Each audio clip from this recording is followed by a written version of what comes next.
Hey everyone, and welcome back for another deep dive. Glad to be here. Today we're looking at something that's honestly pretty fascinating. Oh, yeah. It's multi-generational living. Interesting. Yeah, it's more than just like a trend in housing. Right. It's really like a reflection of how families are adapting For sure. to the times, Mhm. We've got this excerpt from a guide about buying homes Okay. for this kind of setup. Got it. And honestly, it's really eye-opening. Yeah. How so? Well, for one thing, it turns out that moving in with family Yeah. isn't like this last resort anymore. It's Interesting. becoming more of a choice. Ah. Yeah, and a pretty popular one at that. Wow. So we're moving away from that kind of like stigma that Exactly. used to be associated with multi-generational living. Yeah, like it's not just because you can't afford to live on your own All or, right, right. you're forced into this situation. It's more intentional now. It is, and it's being driven by a bunch of different factors. Like what? Well, affordability is a big one. Of course, with the way housing costs are. Exactly. But it's also about things like caregiving and just that desire to have closer family bonds. That makes sense. Yeah, and the guide highlights this stat from the National Association of Realtors Okay. that really blew my mind. What is it? Get this. 14% of home buyers in 2022 Okay. specifically chose a multi-generational living situation. Wow. 14%. It's not a small number, No, it's not. and it really highlights how this is becoming Yeah. more mainstream. It's having more of a choice that people are making. Yeah, a deliberate choice. Deliberate choice. And it makes sense when you think about things like, Yeah. like I said, rising housing costs the need for caregiving, Mm-hmm. and then just frankly wanting to be closer to family. Absolutely. Yeah. Yeah. I mean, there's definitely something to be said for that. There is. That sense of connection Yeah. that you get from being around family. And the guy digs into that Mm. desire for connection. Okay. And, it's not just like a warm and fuzzy feeling. Right. There's actual research to back this up. Oh, wow. Like what? So there's this study from the SSM Population Health Journal, Okay. and they found that people living in these multi-generational households Mm-hmm. often experience better health, Interesting. and they even have longer lifespans. Wow. So it's not just about like saving money or Right. convenience or It could actually be about living longer potentially. Yeah. and healthier lives. Fascinating. It is pretty amazing. Yeah. So what do you think is driving that connection between? Well, the researchers believe it's likely due to a few things. Okay. You've got increased social support, That makes sense. less isolation, Sure. and then shared responsibility when it comes to healthcare. Yeah. You've got more people looking out for each other. Right. And the guide shares this really interesting story Oh, yeah. about a homeowner named Jian Huang, Okay. and she initially switched to multi-generational living Mm-hmm. to help care for her aging mother. Okay. So a caregiving situation. Yeah, but here's the thing. What's that? She ended up saving a ton of money each year. Really? Like how much are we talking? Somewhere between $25,000 and $40,000. Wow, that's significant. It's huge, and it really gets to the heart of why this is becoming so appealing, Yeah, especially now especially now. with the economy the way it is. Exactly. I mean, think about it. Housing costs are insane. They are Childcare is ridiculously expensive. for a lot of families, yeah? Yeah, and then senior living facilities are often just Out of reach. completely out of reach financially for so many people. So multi-generational living becomes a way to kind of It's like a way to pool resources little resources, yeah. and tackle these challenges together. Makes a lot of sense. It does. It's like a team effort. A team effort. And the guide highlights that it's not just younger generations who are Right. feeling the pressure. Yeah. Data from the Pew Research Center actually shows that Yeah. older adults are increasingly choosing to live with family too. Interesting. Yeah, and it allows them to kind of age in place, Age in place. maintain their independence. And still be close to the loved ones. Exactly, all at the same time. That's great. It's like this win-win situation for everyone involved. Yeah. So how do families go about actually That's a great question. finding a home that works for everyone? Right, because it's clearly not just about cramming everyone Exactly. into a tiny apartment. Yeah, you need some space. You need space. You need to think about everyone's needs. Right. And the guide is very clear on this point. Okay. What's that? Open and honest communication is absolutely essential. Makes sense. Yeah, like before anyone even starts looking at houses, Right. families need to sit down and have some real conversations About. about needs, wants, Okay. potential compromises. So we're talking about things like. Yeah, like is everyone okay with sharing bathrooms? Okay. Or does someone really need their own private space? Right. For work or just to unwind? Exactly. It's like creating a mini society. A mini society. You need to figure out the rules of the game. The ground rules. Yeah. Before you start playing. Before you even start looking. And the guide doesn't shy away from the fact What's that? that there can be challenges. I bet. For example, if you've got teenagers Right. living with their grandparents, Okay.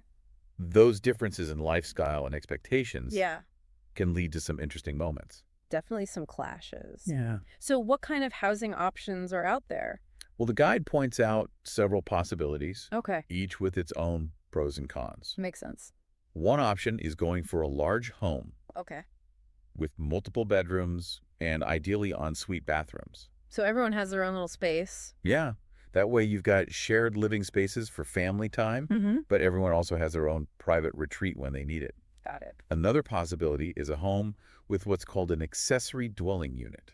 An accessory dwelling unit. Yeah, or ADU for short. ADU. Okay. Think of it like a self-contained apartment, Okay. but it's on the same property as the main house. So like a guest house. It could be a guest house, a basement apartment, Mm-hmm. even a converted garage. So it gives family members their own separate space, Exactly. but they're still close to each other. Right, it's that balance of togetherness and independence. Right. And what about these ADUs? Yeah. Are there any specific design things families should consider, That's a great question. especially for multi-generational living? Absolutely.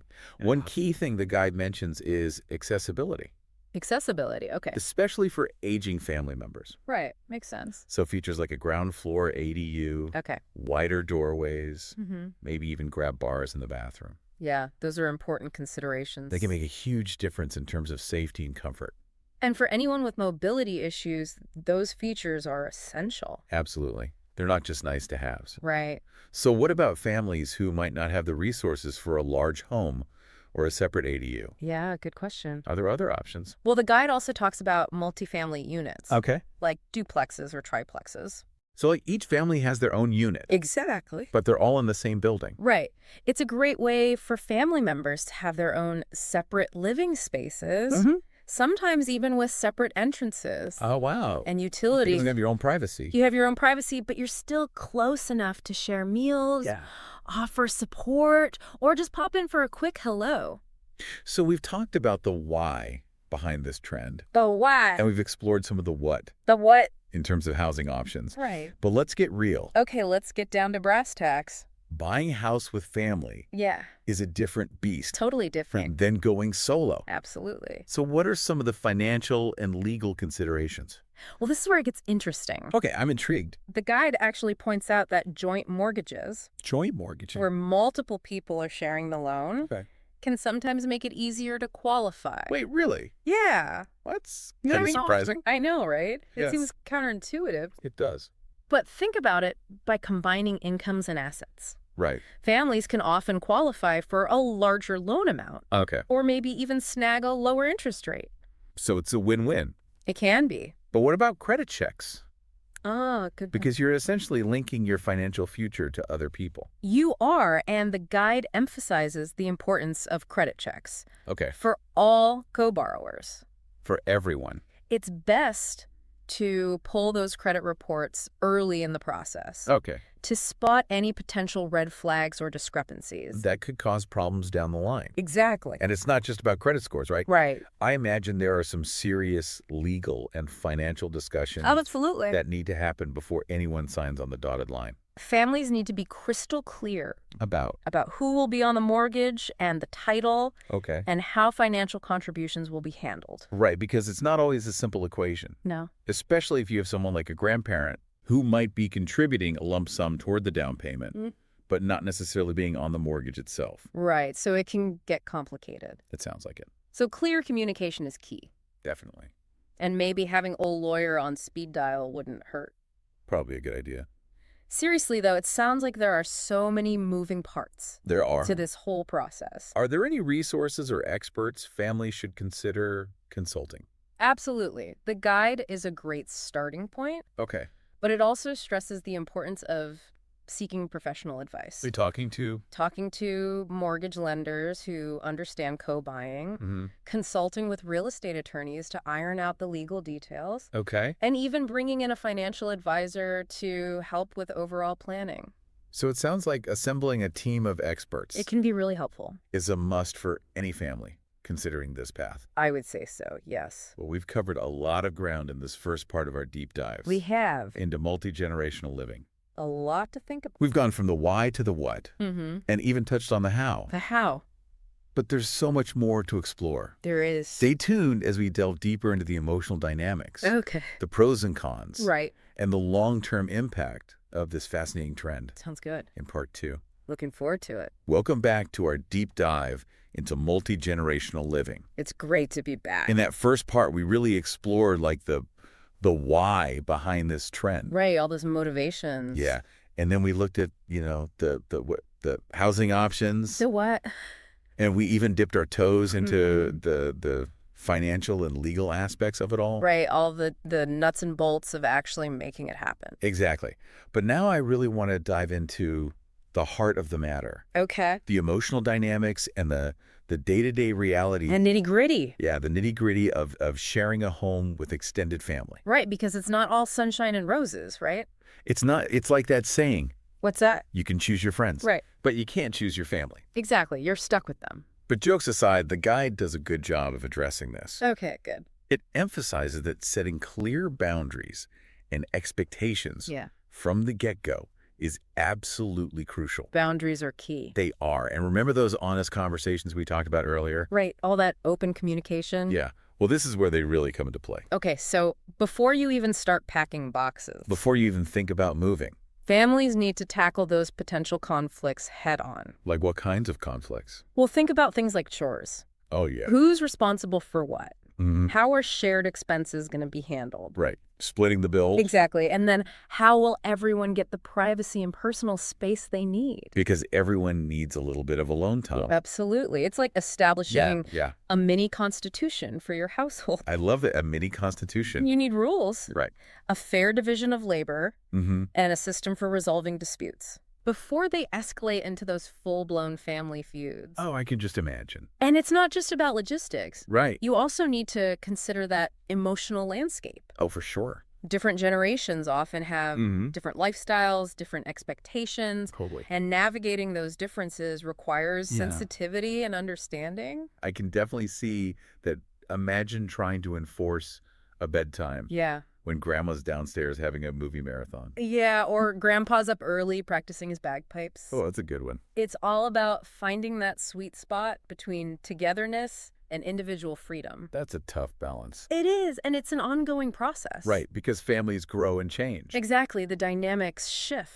Yeah. And being adaptable becomes key. It's like a constant dance. It is, Yeah. but let's not forget. Yeah. Those differences can also be a source of enrichment. Oh, that's good. Good point. Think about the cultural exchanges, the Mhm. shared stories, the wisdom passed down through generations. It's like a built-in history lesson. It is, and the guide also talks about the importance of designing the home Right. in a way that supports both shared activities and private retreats. So you need spaces You need both. where everyone can come together, Family dinners. right, game nights, Mm-hmm. but also areas where individuals can, Unwind. unwind, recharge, and just be themselves. Exactly. It's like creating a home Mm-hmm. that's both a bustling village square I love that. and a collection of cozy cottages. I got the community aspect, but also that sense of individual space and autonomy. Exactly. So let's shift gears a bit Okay. and talk about the positive. Okay, the good stuff. We touched on some of the financial benefits, We did.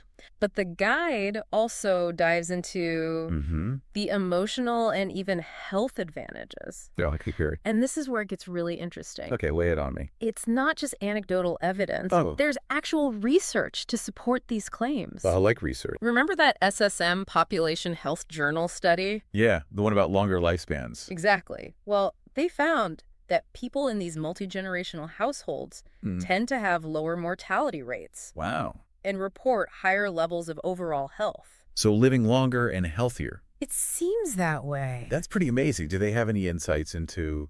Into why that might be. Yeah. Well, researchers believe it's likely a combination of factors. Like what? Increased social support, Okay, makes sense. reduced isolation, Sure. and shared responsibility for healthcare. So you've got people looking out for you. Exactly. And reminding you to take your meds. Right. Or noticing if something seems off. And let's not forget the emotional benefits. Oh, yeah, those are important too. The Pew Research Center actually found that people who live with family members are more likely to report feeling happy and supported. That makes sense. They also tend to have stronger family bonds and a greater sense of belonging. It's like building a fortress of support. Exactly. Everyone has each other's backs. And for older adults especially, that sense of belonging can be incredibly valuable. It combats loneliness, provides a sense of purpose and connection. And don't forget the joy and laughter Oh, yeah. that comes with having multiple generations under one roof. Absolutely. All those shared holidays, the silly traditions, Yeah. the stories told and retold. It's about creating memories that last a lifetime. Exactly. So it's not just about practicality, it's about enriching lives and fostering a sense of connection and continuity. It's about family. Now it's important to remember that every family is unique. Of course. And what works for one might not work for another. Right. There's no one-size-fits-all approach. Absolutely. The guide makes that very clear. So it's about finding what works best. For your specific family. Yeah. And being open to adapting and evolving as needs change. And that's where flexibility and open communication become so important. Right? You need to be willing to compromise. To adjust expectations and have those sometimes difficult conversations. Yeah, but with love and respect. Exactly. And, it's comforting to know. What's that? That families considering this path aren't alone. Right. There are resources out there. The guide mentioned several resources. Support groups, online forums, even financial advisors who specialize in helping families. So there's a whole network of support. There is. For people making this transition. So it sounds like multi-generational living Yeah. is a journey, not a destination. The journey. It requires careful planning, a willingness to adapt, Yeah. and a whole lot of open and honest communication. Communication is key. But the potential rewards, Yeah. both practical and emotional, are definitely worth exploring. I think so too. It's about redefining what home means. Redefining home. And creating a space where different generations thrive together. I love that we've covered a lot of ground in this second part. Yeah. Exploring, the emotional landscape and the potential benefits. The benefits. But there's one more piece of the puzzle we need to examine. Oh, yeah. The long-term implications of this trend for communities and society as a whole. The bigger picture. Yeah, the bigger picture. So stay tuned as we wrap up our deep dive in the final part. All right, so welcome back to the final part. The final part. Of our deep dive into multi-generational living. Looking forward to wrapping this up. Me too. Yeah. We've really covered so much ground. We have. Everything from the motivations behind this trend to the nitty-gritty of finding and financing a home. Right. We even got into those emotional dynamics. Of course, those are important. Of sharing space with family. Right, because it's not always easy. It's not. But now I kind of want to shift our focus outward a little bit. Okay, yeah, the guide touches on this, and I think it's really fascinating. What? It's how this trend might actually reshape communities and society as a whole. That's a big question. It is a big question. So how do we even begin to answer that? Well, it's something that researchers and social scientists are starting to look at. Okay. As more families embrace this way of living, it's likely to have a ripple effect. A ripple effect. On everything. Like what? I mean, everything from, housing design to social policies to how we even think about aging in community. I see what you mean. It's like we're witnessing a shift. The shift. In the very fabric of society. Yeah, for decades. Right. The ideal was that nuclear family in their own detached home. Right. White picket fence. Yeah, and grandma and grandpa. Yeah. Maybe living in a retirement community somewhere. Exactly. But this trend suggests maybe we're moving away from that. Interesting. And going back to something that's a bit more traditional. Traditional. Yeah, like a throwback to the way things used to be. I mean, think about it. For much of human history, right, multi-generational living was just the norm. It was how communities functioned. Exactly. It's how older generations passing down knowledge, younger generations providing care and support. And everyone contributing to the collective well-being. It's like that saying, it takes a village. It does take a village. But in modern times, we've kind of lost that. Lost that sense of community, that interconnectedness. Everyone's in their own little bubble. So could this trend be a way to to rebuild those village connections, Yeah. to create communities that are more age-diverse More integrated. and interconnected. It's certainly possible. The guide suggests that as this becomes more common, Yeah. we might see changes in how neighborhoods are designed and planned. Well, that's interesting. Like what? Well, imagine communities with a mix of housing types. Okay. So you have your single-family homes, Right. but alongside duplexes and triplexes. Yep. Maybe even intentional communities specifically designed. Designed for multi-generational living. And within those communities, Yeah. you might have shared spaces. Like what kind of shared spaces? Well, think about community gardens, Okay. playgrounds for kids and grandkids, Mm-hmm. fitness centers Mm. that are accessible to all ages, Right. even co-working spaces. Where people can work together. Yeah, where different generations can collaborate Interesting. and learn from each other. So it's like creating an environment An environment. that supports those connections. Yeah, instead of segregating by age, Right.